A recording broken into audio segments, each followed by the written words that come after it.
Guys, magdadamo tayo dito sa taniman ng labanos. Tatanggalin natin yung mga labanos. Ayan mga yan.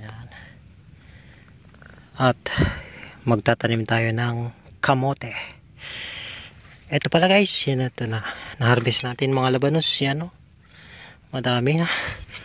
Tapos, nilinisan ko na rin. Meron pa yung pa. Nilinisan natin.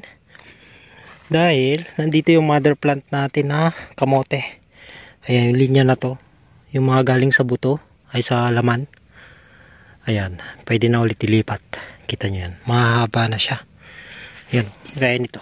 Mahaba na siya. Lilipat na natin dito. So, tara guys. Tapusin ko lang yan. Nililinisan doon. Saka natin lipat. Naputol na natin yung pangbinhi natin. Ayun pa yung iba. Ayan. Marami na rin to. Kalat natin. 1 2 3 4 5 6 7 8 9 10 11. Yan, dalawang rows na natin para marami-rami.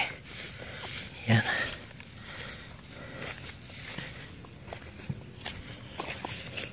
Yan. Tsak na dami na yan guys. Yan. Kulang pa. 1, 2, 3, 4 5, 6, 7, 8, 9, 10, 11, 12, 13, 15. Meron pa tayo makuha dun mga 4.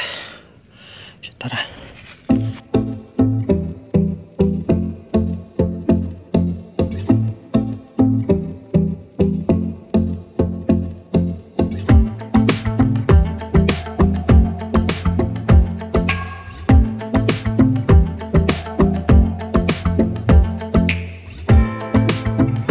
Guys, may naitanim na tayo. Pangatlong plat na natin to na may kamote. Nagsimula lang siya dito. Ito yung unang plat natin. Yan. Yan yung pinaka mother plant natin yan. Kinukunan lang natin. Talbos.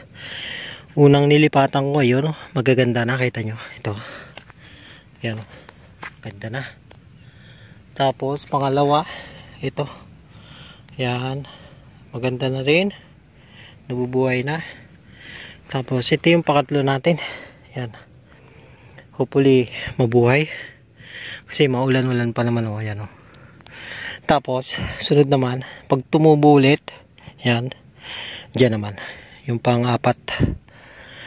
Yan. Siguro mga 4 na plat. Marami na yan guys. So hanggang dito lang guys. At ito pala, bilangin natin kulay niyan. 1, 2, 3, 4, 5, 6, 7, 8, 9, 10, 11, 12, 13, 14, 15, 16, 17, 18, 19, 20, 22. 22 na puno. Siguro naman, marami na yan. Yan o. Ito yung labanos ko. Kukunin ko na. Para may benta ko mamaya pagbaba. Okay. Hanggang sa muli. Bye bye.